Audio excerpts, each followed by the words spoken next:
Pippin, just, hi. Okay, it is Sunday afternoon and I've spent the whole weekend sleeping and watching movies and I just haven't felt great. Hey, can you chill out? I'm just putting this little video together real quick so I can get it out because the video that I wanted to post this weekend is not done yet. I'm working on a reading vlog. It's not done. So real quick, we're gonna do this video, which is one that I've had on the back burner for a couple of years now, which is the Anti-TBR tag. So these are books that I will never read. I mean, never say never, because there's been a few books that I said I'd never read, and then I read them. You know, right now, my intention fully never to read these. So let's go. The first question is popular book that I have no interest in reading. And the answer for that is currently, I guess, Intermezzo by Sally Rooney, but really probably Normal People, because that's the one that most people are like, enjoy. And I just have zero interest in Sally Rooney, like none. I don't really have an explanation for it other than I do not like authors who don't use punctuation. No quotation marks, none of that crap. But I just, zero interest, zero. I don't like navel-gazing stuff, and it seems really, really navel-gazing. Question number 2. Hold on, my tea's ready. Got my little A mug. Pippin! My A mug. My tea is too hot to drink though. But you can't let green tea over steep, so 3 minutes. Second question. Classic book you have no interest in reading. And that for me is East of Eden by John Steinbeck. Could not care less if I tried. Also, we could probably add on, hey, Pippin, just stop. I can't film up here. He just gets really involved. Also, we can add in probably any book written by Tolstoy. I don't care. Number 3, problematic author whose books you won't read. The term problematic author just kind of bugs me a little bit. I'm like, really? We're lumping in people who do things like this with things like this. But an author that has a lot of controversy around her books, who I have zero interest in reading, is Colleen Hoover. None of those sound interesting to me. This is going to be a really short video. All I'm going to say is I have no interest. And I'm not going to have a reason. So, Colleen Hoover, just don't. No. I've read the synopsis of a couple of her books on Wikipedia, though. Like, I was very curious to see what people were talking about with Verity, and It Ends With Us, and what's the other one? Layla. So I know all the plot of those books because I was curious, but I don't want to read them. Hey, Pippin, stop. Now he's rubbing his head on the phone. No, honey. No. He's so cute. Question number 4. Stop, honey. Author who I've read books from and decided they are not for me. So I have 2 answers to this question. So the first answer is one that I just have come to this week, and that is Charlotte Stein. And it kills me. I'll talk about this more in my April wrap up, but I love her authorial voice.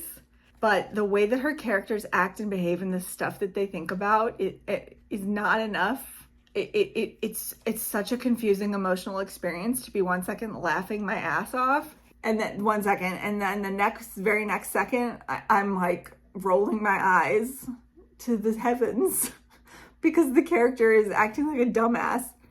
And I can't do it anymore. Pippin, come on, man. Do you want me to lock you in the bathroom? I just can't do it anymore. You guys have heard me talk about Nnedi Okorafor before, so I'm not going to say it again. I had previously written her off, but just met her at the Tucson Festival of Books, and I am going to give Death of the Author a shot. We'll see if that book redeems her for me or not. For now, I can't really put her as the answer to this. But then another author who's on this list, because I've read a lot of her books and only liked one, and that's Ruth Ware. The one that I liked is not the one that everybody else likes. Everybody else likes Turn of the Key. I did not like Turn of the Key. I was like kind of disinterested in it and really like, really, why do people think this is mind-blowing? It's not. But the one that I liked is The Death of Mrs. Westaway. I thought that one worked really well. I've read like 4 of her books at this point, and none of them. One of them made my worst books of the year a couple years ago, One by One. Yeah, so she's not for me. I have the one book by her that I like, so I'm good. Don't need to read it anymore. Question number 5. Genre I'm not interested in, or I tried and I couldn't get into. And we're going to give this award to dark romance, because I have read and will read and pretty much don't have any genre restrictions pretty much. So take this answer with a grain of salt, because I might read a book that's dark romance technically in the future, but this is definitely not a genre that's made for me because people who read dark romance like to read about unhealthy relationship dynamics. And I just think that sounds so unfun. Like, it sounds so unpleasant. The one that I read was something Beating Heart. This woman and her sister's fiance or sister's boyfriend are kidnapped and forced to do stuff, like, do stuff by this crazy guy. And it's like such a fanficky setup. And I didn't think that it treated the trauma of that with any respect, because of course they fall in love with each other. I don't know. I gave it 3 stars, but like the rest of it, like that kind of a premise might get me. Like, I'm curious because the dude was just a normal dude and he was a nice dude, but a lot of it involves like gross men and women who are inexplicably attracted to them. Also, it's a very straight genre. I'm sure there are queer ones as well, but for the most part, it's very straight. And I'm like, really, this is how you guys get your kinks in, by this, because you're so normal. This is what you like, like the controlling men, the violent men. That I'm just not into it. Taboo romance in general, just like, no, sorry. The next question: book you bought but will never read. This one's difficult.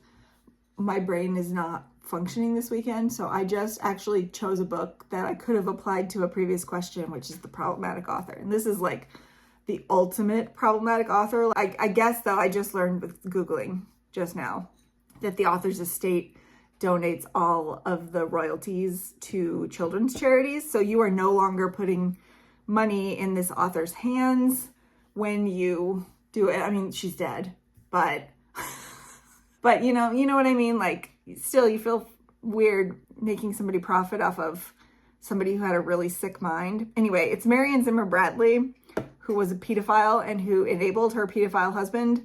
And there's a whole thing with her daughter being a victim, and it's just gross. And she wrote so many books, but I was obsessed with the Mists of Avalon miniseries with Juliana Margulies and Angelica Houston when I was was it middle school or high school? I can't remember, around that age.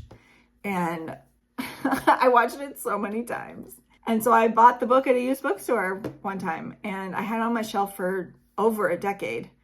And when I learned that she was a pedophile, I just got rid of it. Honestly, I even now that I know that royalties go to children's charity, I just don't want to spend time in her mind, in the fruits of her mind. You know what I mean? I'm good. We don't, that's it.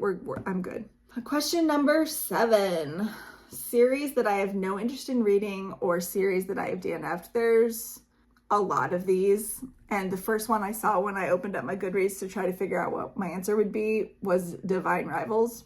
And frankly, Rebecca Ross's books in general, because I only got halfway through the second book of a duology. So like, I was this close to finishing and I still couldn't do it. The River Enchanted duology, I DNF'd that one halfway through the second book, but I liked the first book, but I lost it on the second book. But I DNF'd the first book in Divine Rivals, and I just was like, really? This is what people are into? I just didn't like it. I didn't get the hype. I mean, it was fine, but I just, like, there are so many books and I only have so much time, and reading a book that I'm going to give maximum 3 stars to doesn't sound like a great idea to me. So again, there's so many. And then the last question, a new release that I have no interest in, is The Amalfi Curse by Sarah Penner. I do not understand why people like this author. Granted, I've only read the author's first book, her debut novel. So obviously that's probably going to be her weakest book, unless she hasn't improved at all, in which case, how is she still being published? But that's like one of my few 1-star books in the last few years is The Lost Apothecary, her debut. And it was so aggressively stupid, not well researched, immature, made no sense, terrible character work and a terrible execution of a great premise. But I swore off her books forever. You know, I mean, I'll link my review down below if you want my full thoughts on that book. It's very long. It's one of the longest reviews I've ever written. But I just like, I don't understand why people like that book. I don't understand. I laughed out loud. Let me see if I can find it. When I read the synopsis for The Curse of Amalfi, which is her newest release, that technically it's not out yet, but it is coming out very, very soon. Blah, blah, blah. Okay, Haven Ambrose, a trailblazing nautical archaeologist, has come to the sun-soaked village of Positano to investigate the mysterious shipwrecks along the Amalfi coast. But Haven is hoping to find more than old artifacts beneath the azure waters. She is secretly on a quest to locate a trove of priceless gemstones her late father spotted on his final dive. Upon Haven's arrival, strange maelstroms and misfortunes start plaguing the town. Is it nature or something more sinister at work? As Haven searches for her father's sunken treasure, she begins to unearth a centuries-old tale of ancient sorcery and one woman's quest to save her lover and her village by using the legendary art of stregoria, a magical ability to harness the ocean. Could this magic be behind Positano's latest calamities? Haven must unravel the Amalfi curse before the region is destroyed forever. Sorry. I can tell you right now where it says that she begins to unearth a centuries-old tale. It's probably going to involve her opening like one book and then finding it inexplicably when no one has ever read that particular book before, even though it's been sitting on a shelf right in front of their faces for 10 years or whatever. Because that's what happened in the first book. So, no interest. If somebody likes her books, feel free to stan her in the comments and try to explain it to me. But the first book was so dumb. I just couldn't. Maybe she's gotten better. Maybe her editor started to edit her. But then, something people don't realize about editors, you could have the best editor in the world, but if you have an author who will not take your suggestions, they don't have to. They do not have to change anything that they don't want to change. So like an author could say, get rid of this plot, it's asinine. And the author could be like, no, that's the heart of the book. What are you talking about? And not change it. Don't always blame editors. Authors need to listen to criticism to be able to have an editor do their job. Anyway, I cannot believe this is going to be only less than 15-minute video. So sorry, just know the next video that I have coming up is a vlog. Thank you so much for watching. If you have indeed watched this video that is full of no substance whatsoever. If you liked the video anyway, I guess, just give me a like and subscribe if you haven't already. This is not indicative of my usual type of content, new viewers, if this has managed to get any new viewers at all. I don't know. Gimbal is telling me it needs battery. I don't know how to charge it. Okay, we'll figure that out. But anyway, I'm gonna go, and I've already napped today, so I can't have another nap, but I'm gonna drink my tea and read a book that I am interested in and have a relaxing rest of my Sunday. I hope the same for you. Thanks so much for watching. If you don't have anything to say about any of these books, or you can feel free to tell me what your anti-TBRs are. That would be fun. But if you don't feel like saying anything, please leave me a ship or a boat of some sort for the Amalfi curse. I really do apologize for people who like Sarah Penner's work. I'm sorry. Just very sorry. I hope you have a great day. Okay, love you, bye. It is a story you know. The legend of Camelot will live again. Academy Award winner Angelica Houston, Emmy Award winner Juliana Margulies, Academy Award nominee Joan Allen. Based on the best-selling novel by Marion Zimmer Bradley. Comes the legendary story of a kingdom and the women behind its rise and its fall. The Mists of Avalon. Look for it on video cassette and DVD.